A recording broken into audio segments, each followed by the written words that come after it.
مسجد میں اگر آپ کوئی ایسا کام کرتے ہیں جو مسجد کے آداب کے خلاف ہے اس پر آپ کو پوچھا جائے گا. لیکن جب آپ اعتکاف میں ہیں تو اعتکاف کی صورت میں کھانا پینا بیٹھنا مسجد میں یہ جائز ہو جاتا ہے.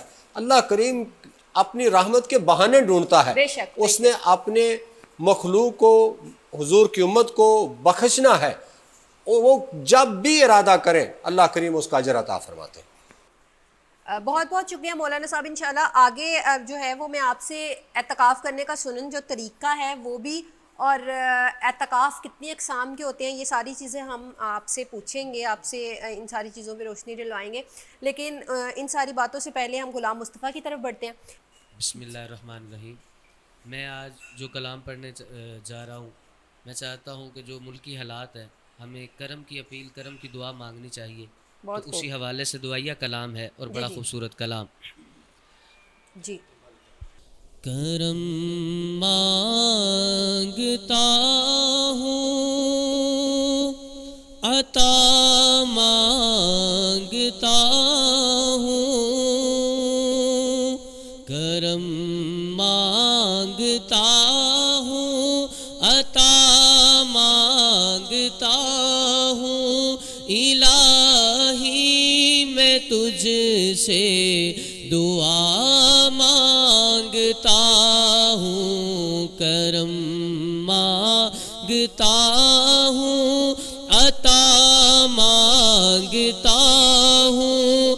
الہی میں تجھ سے دعا مانگتا ہوں.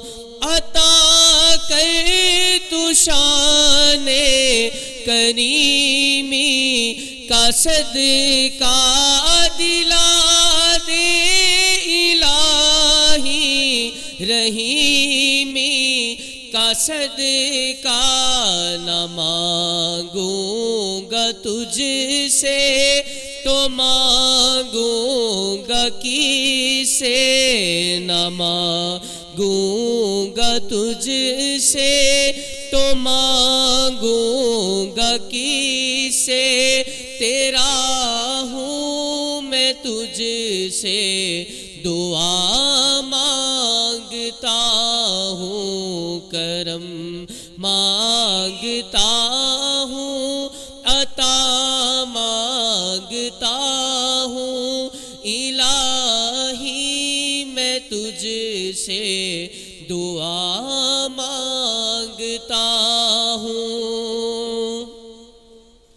جو مفلس ہے ان کو تو دولت عطا کر, جو بیمار ہے ان کو صحت عطا کر.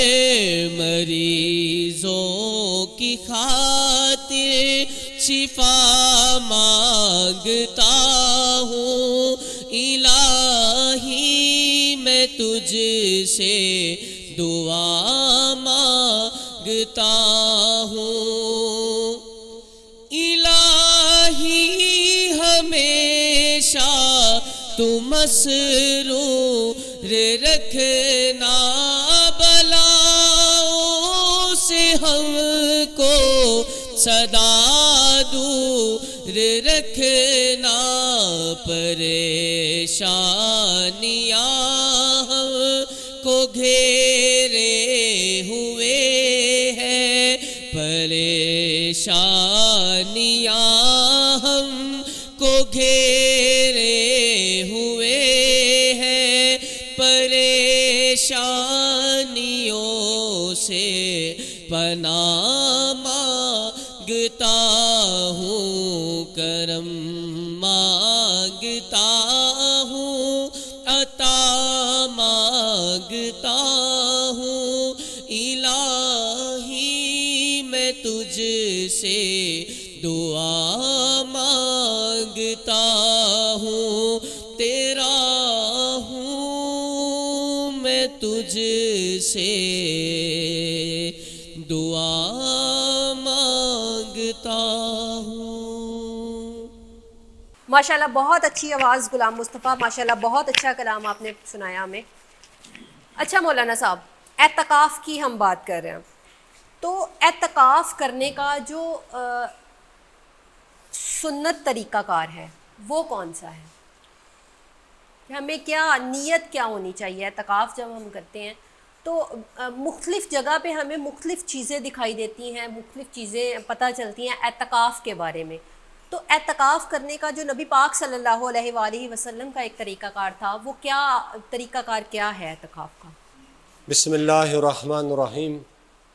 اصل میں آپ جو پوچھنا چاہتی ہیں میرے خیال میں یہ ہے کہ اعتکاف کرنے کا مقصد کیا ہے، وجہ کیا ہے، کیوں کیا جاتا ہے، مقصد بھی اور جی ہاں اور طریقہ کار کیا ہے؟ طریقہ کار ٹھیک ہے. بھی، کہ کچھ جگہوں پہ ہم دیکھتے ہیں کہ اعتکاف ایک اسپیسیفک کرائٹیریا کے اندر رہنا اور اس کرائٹیریا میں ہی سارا کچھ کرنا، یہ اعتکاف ہے. کچھ جگہوں پہ جو اعتکاف ہے وہ ہم ایک گروہ کی صورت میں اعتکاف ہو رہا ہوتا ہے، کافی لوگ اکٹھے ہوتے ہیں، وہ اعتکاف وہ تو ایک کیٹیگریز ہیں میرے خیال سے، علیحدہ علیحدہ جو ہے اسپیسیفکیشنز ہے اعتکاف کی. لیکن بیسک نبی پاک صلی اللہ علیہ وآلہ وسلم سے جو ہمیں طریقہ کار پتہ چلتا ہے وہ کون سا ہے؟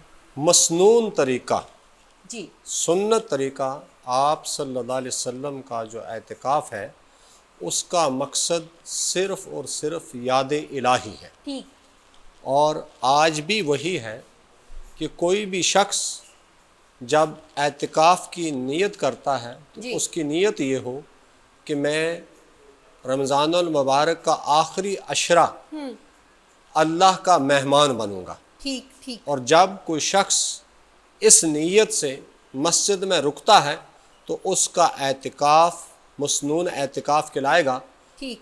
اور آپ صلی اللہ علیہ وسلم کے طریقے کے مطابق دوران اعتکاف وہ کسی قسم کی دوسری مصروفیات نہیں رکھ سکتا سوائے اس کے کہ وہ علم دین سیکھ سکتا ہے. ٹھیک ٹھیک. یعنی اگر آپ اعتکاف کے دوران جس طرح آپ نے کہا کہ ایک گروہ کی صورت میں، ایک جماعت کی صورت میں، وہ وہی صورت بنتی ہے کہ ایک عالم دین آپ کے پاس موجود ہو روزمرہ زندگی کے مسائل، کیونکہ آپ صلی اللہ علیہ وآلہ وسلم ایک مرتبہ مسجد نبوی شریف میں تشریف لائے اور آپ صلی اللہ علیہ وسلم نے دیکھا کہ صحابہ کے دو گروہ تشریف فرما ہے، ایک میں اللہ کا ذکر ہو رہا ہے اور ایک میں علم کی گفتگو ہو رہی ہے. تو آپ صلی اللہ علیہ وسلم نے فرمایا جہاں اللہ کا ذکر ہو تو فرمایا بہت اچھی مجلس ہے، بہت اچھی محفل ہے. لیکن آپ صلی اللہ علیہ وسلم جا کے اس محفل و مجلس میں تشریف فرما ہوئے جس میں علم کی بات ہو رہی تھی. تو اس سے پتہ چلتا ہے کہ اعتکاف کے دوران جو مقصد ہے وہ یہ کہ اللہ کا ذکر کیا جائے. لیکن اگر کوئی عالم دین میسر آ جائے اور موجودہ صورتحال کو سامنے رکھتے ہوئے آپ علم سیکھیں، قرآن کا پڑھنا، قرآن کی تفاسیر، احادیث کی شرح یا اس کے ساتھ ساتھ روزمرہ زندگی کے مسائل سیکھ لیں تو یہ صحیح طریقہ ہے اعتکاف کرنے کا اور یہی مقصد ہے. ٹھیک ٹھیک. اچھا مولانا صاحب، نبی پاک صلی اللہ علیہ وآلہ وسلم جو اعتکاف کرتے تھے اس میں زیادہ اعتکاف 3 دن کا تھا یا یہ جو آخری عشرہ ہے اس کا اعتکاف اس کا زیادہ؟ آپ صلی اللہ علیہ وسلم نے جو اکثر و بیشتر اعتکاف فرمایا وہ آخری عشرے کا ہے. لیکن جی جیسے میں نے عرض کیا کہ آپ صلی اللہ علیہ وسلم نے آخری سال پورے ماہ کا بھی اعتکاف فرمایا اور 20 دن کا بھی اعتکاف فرمایا اور 10 دن کا جو ہے تواتر کے ساتھ اعتکاف فرمایا. جو سنت متواترہ ہے وہ 10 یعنی آخری عشرے کا اعتکاف ہے. اور آپ صلی اللہ علیہ وسلم کی سنت پر چلتے ہوئے اگر کوئی 20 دن کا اعتکاف کرتا ہے تو وہ بھی سنت کہلائے گا، کیونکہ آپ صلی اللہ علیہ وسلم نے 20 دن کا اعتکاف. اگر کوئی شخص پورا رمضان المبارک اعتکاف کرتا ہے تو وہ بھی سنت کے ہی زمرے میں آئے گا، کیونکہ آپ صلی اللہ علیہ وسلم نے وہ بھی کر کے دیکھا. جس طرح آپ صلی اللہ علیہ وسلم نے سنت غیر موقدہ پڑھی، آپ صلی اللہ علیہ وسلم نے سنت موقدہ پڑھی، تو یہ اسی طرح ہے کہ امت کے اوپر کہیں بوجھ نہ بن جائے. ورنہ آپ صلی اللہ علیہ وسلم تو ہر وقت اللہ کی میعاد میں رہتے. آپ گھر میں ہوں یا آپ مسجد میں ہوں، آپ صلی اللہ علیہ وسلم ہر وقت جو ہے وہ اللہ کے ذکر میں رہتے تھے. امت کو جو ہے وہ ان پر بوجھ نہ بن جائے، آپ صلی اللہ علیہ وسلم نے تواتر کے ساتھ آخری عشرے کا اعتکاف فرمایا ہے. اچھا مولانا صاحب، اعتکاف میں جو ہے نا آج کے دور کی اگر ہم بات کریں تو ہر بندے نے نا اپنی ریلیکسیشن کے حساب سے دین میں نئی چیز داخل کی ہوئی ہے. اب اعتکاف کی جب بات کرتے ہیں تو پہلے یہ چیز کبھی سننے میں نہیں آئی تھی کہ ڈیورنگ اعتکاف جو ہے وہ موبائل فون الاؤ ہے. اب کیا ہے کہ اب ڈیورنگ اعتکاف جو ہے وہ موبائل فون بھی الاؤ ہے، اور اس میں جو ہے آپ ڈیٹا کنیکشن، آپ نیٹ بھی آن کر سکتے ہو آپ نے اگر اچھی چیزیں وہاں سے سننی ہے. تو کیا یہ چیزیں ہونی چاہیے؟ آپ اگر موبائل فون، اگر ہم اللہ تعالیٰ سے ایک رجوع کی جب بات کرتے ہیں تو پھر تو کسی تیسرے بندے کا خلل برداشت ہی نہیں ہے. اعتکاف میں کہتے ہیں، ہم نے یہی چیز سنی ہے کہ آپ بات بھی نہ کرو غیر ضروری کسی تیسرے بندے سے، آپ اللہ تعالیٰ کی یاد میں ہی، اللہ تعالیٰ کے ذکر میں ہی جو ہے وہ مشغول رہو. لیکن ایک موبائل فون، اور اس موبائل فون پہ اوپر سے نیٹ آن ہے، تو وہ تو پھر پوری دنیا، وہ ایک بندہ ہے کیا وہاں، تو آپ پوری دنیا کو ساتھ لیے گھوم رہے ہیں. تو کیا وہ چیز اعتکاف بسم میں ہونی اللہ چاہیے؟ الرحمن الرحیم. اعتکاف میں بیٹھ کر کوئی بھی شخص دنیاوی معاملات سر انجام نہیں دے سکتا. آپ صلی اللہ علیہ وسلم کا جو طریقہ کار اعتکاف کا ہے، یا جو شرعی طور پر اعتکاف ہے، کہ بلا ضرورت آپ کسی سے دنیاوی گفتگو بھی نہیں کر سکتے، اور بلا ضرورت آپ مسجد کے جو احاطہ ہے اس سے باہر نہیں جا سکتے. جو آپ کی شرعی ضروریات ہیں اس کو پورا کرنے کے لیے آپ مسجد سے باہر جا سکتے ہیں، ورنہ اگر ایک لمحے کے لیے بھی آپ مسجد سے باہر نکلے تو آپ کا اعتکاف فاسد ہو جائے گا. وہ سنت اعتکاف نہیں کہلوائے گا. جس طرح جو معتکف ہے وہ کسی جنازے میں شامل نہیں ہو سکتا حالانکہ عبادت ہے. معتکف کسی شخص کی تیمارداری نہیں کر سکتا جبکہ آپ صلی اللہ علیہ وسلم نے حکم دیا ہے تیمارداری کرنے کا. تعزیت نہیں کر سکتا جبکہ آپ صلی اللہ علیہ وسلم کا سنت طریقہ ہے تعزیت کرنا. یہ وہ تمام امور ہیں جن کا حکم ہے عام زندگی میں، لیکن دوران اعتکاف ایک معتکف ان امور کو سر انجام نہیں دے سکتا. جب ان چیزوں کو نہیں دے سکتا تو میری ان احباب سے بھی یہی گزارش ہے کہ جو مسجد میں اعتکاف کرنا چاہتے ہیں ان کے لیے موبائلز یا دوسری کوئی بھی جو آج کل کے دور میں جو ایجادات ہیں اس کو استفادہ کرنا یا اس کا استعمال کرنا یہ بالکل جائز نہیں ہے. اعتکاف ہے کیا؟ اعتکاف ہے اللہ کی یاد میں مصروف رہنا.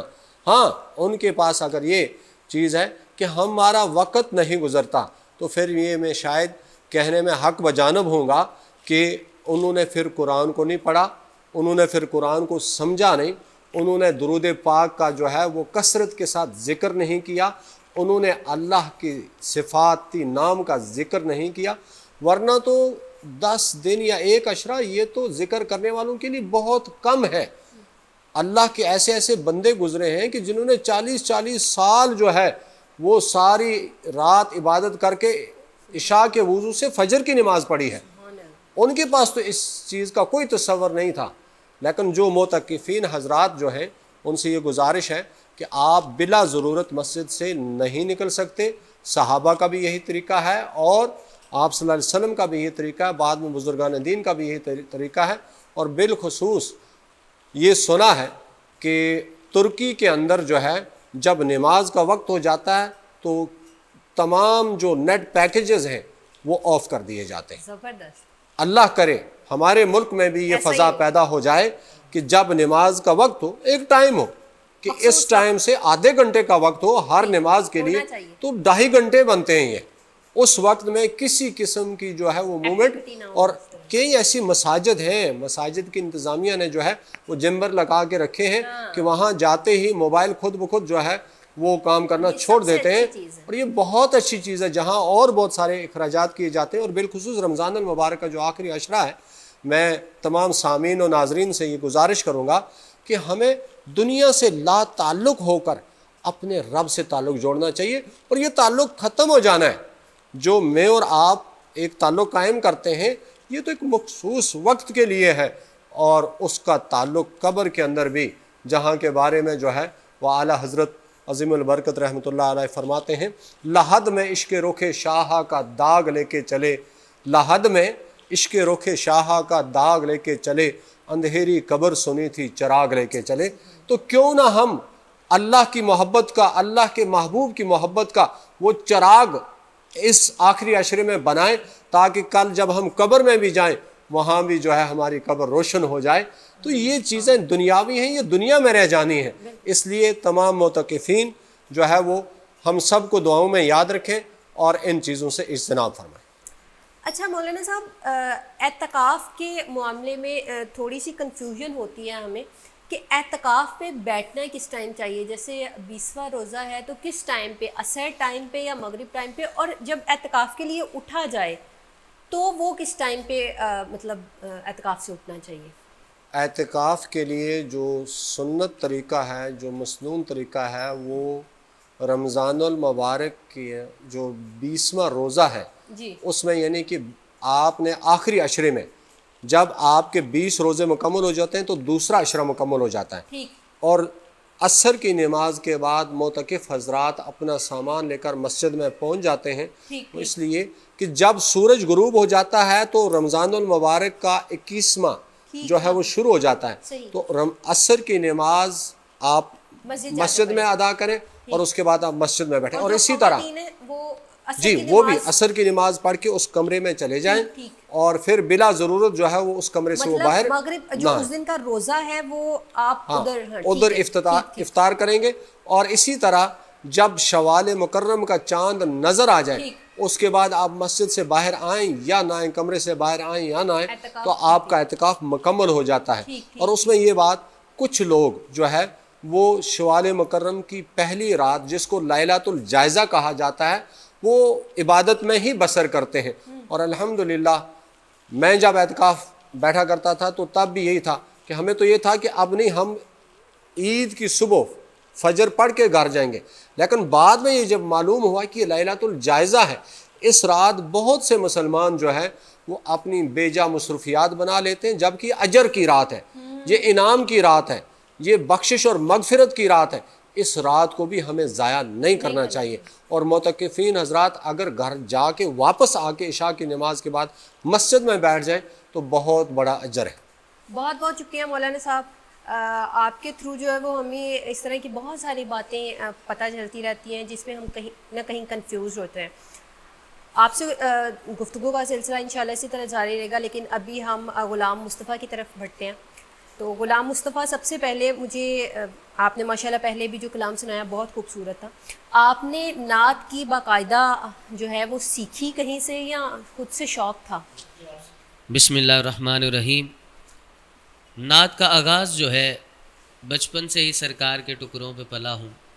اسکول لائف سے ہی میں نے سرکار کی نعت کا آغاز کیا, بڑے مقابلوں میں بھی گیا, اور سرکار کی نعت کے صدقے جو عزت ملی آج اس موقع پر. اور جو آپ گفتگو کر رہی تھی, میں الحمدللہ 8 سال سے اعتکاف کر رہا ہوں ماشاءاللہ, اور مجھے بڑی خوشی ہوئی. میں شکریہ ادا کرنا چاہوں گا پاپولر رمضان شو کا کہ مجھے بڑی تربیت جو ہے اعتکاف کے بارے میں وہ ملی. میں انشاءاللہ اس سال جب اعتکاف پہ بیٹھوں گا بہت سی علامہ صاحب کی ایسی گفتگو ہے جو میرے ذہن میں رہے گی انشاءاللہ عز و جل. کرم کے آشیاں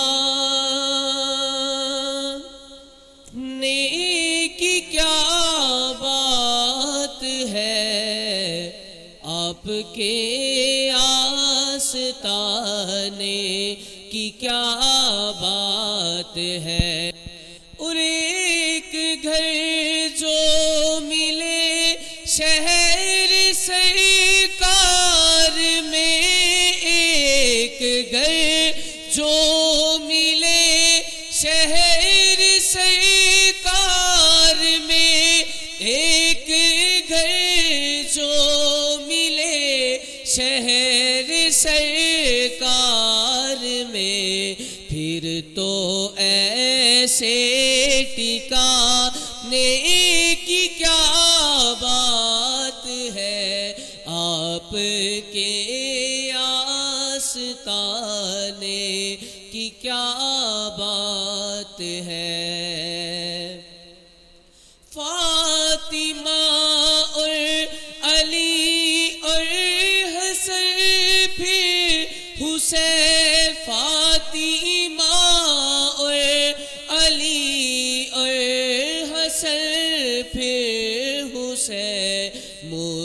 مصطفیٰ کے گھرانے کی کیا بات ہے، مصطفیٰ کے گھرانے کی کیا بات ہے۔ اور آخر میں مقطع پیش کرنا چاہوں گا، الحاج احمد علی حاکم صاحب نے بڑا خوبصورت مقطع لکھا۔ آپ لکھتے ہیں، تک کے حاکم نکیرین بولے مجھے، تک کے حاکم نکیرین بولے مجھے، تک کے حاکم نکیرین بولے مجھے، مصطفیٰ کے دیوانے کی کیا بات ہے، مصطفیٰ کے دیوانے کی کیا بات ہے، کرم کے آشیانے کی کیا بات ہے، آپ کے آستانے کی کیا بات ہے۔ بہت بہت شکریہ غلام مصطفیٰ، بہت خوبصورت ماشاءاللہ آپ کی آواز ہے۔ اللہ تعالیٰ آپ کو اسی طرح نبی پاک صلی اللہ علیہ وآلہ وسلم کا ذکر کرنے کی توفیق عطا فرمائے۔ بہت شکریہ آپ کا کہ آپ پروگرام میں تشریف لائے۔ سر آپ کا بہت زیادہ شکریہ کہ آپ تشریف لاتے ہیں، بہت ساری چیزوں میں ہماری رہنمائی کرتے ہیں۔ آپ سب کا بہت زیادہ شکریہ۔ پروگرام کا وقت جو ہے وہ آج اختتام کو پہنچا، انشاءاللہ کل آپ سے دوبارہ ملاقات ہوگی۔ اگر آپ بھی نعت پڑھنے کے خواہش مند ہیں تو ہمارے پروگرام میں شامل ہو سکتے ہیں۔ شامل ہونے کا طریقہ بہت ہی آسان ہے، اسکرین پر دیے گئے نمبر پر جو ہے وہ رابطہ کریں اور شامل ہو جائیں پاپولر رمضان اسپیشل ٹرانسمیشن میں۔ اس کے علاوہ جو ہے وہ یوٹیوب پر آپ ہمارے چینل کو سبسکرائب بھی کریں اور آفیشیل سائٹ پہ بھی آپ فالو کریں ہمارے چینل کو۔ آج کے پروگرام میں اتنا، انشاءاللہ کل آپ سے دوبارہ ملاقات ہوگی، تب تک کے لیے اللہ حافظ۔